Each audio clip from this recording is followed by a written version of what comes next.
در جنگل آرام خبر اختلاف شدید بین خرس‌ها و گرگ‌ها پخش می‌شود.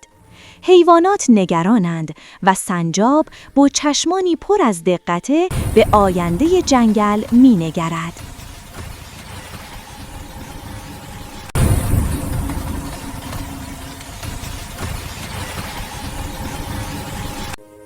سنجاب تصمیم می‌گیرد برای جلوگیری از جنگ به سازمان ملل حیوانات سفر کند.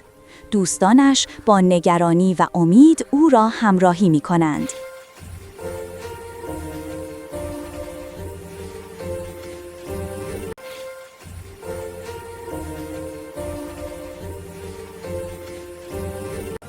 سنجاب وارد ساختمانی بزرگ و باشکوه می شود که نمایندگان حیوانات از سراسر جهان در آن حضور دارند. همه با تعجب به سنجابی کوچک نگاه می کنند.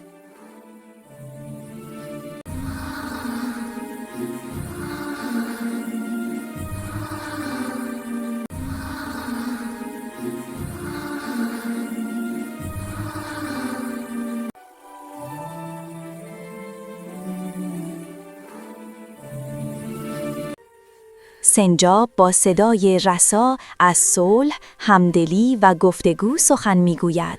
سخنانش دلها را نرم می‌کند و فضای سالن تغییر می‌کند.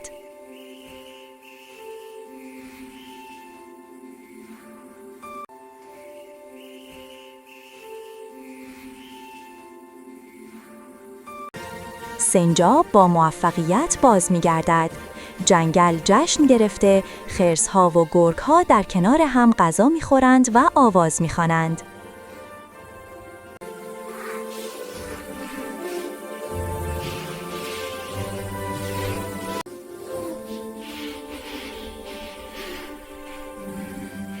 سالها بعد روز جهانی صلح جنگل برگزار می‌شود. بچه سنجاب‌ها داستان سنجاب صلح طلب را می‌شنوند و برگ زیتون بر شاخه‌ها می‌آویزند.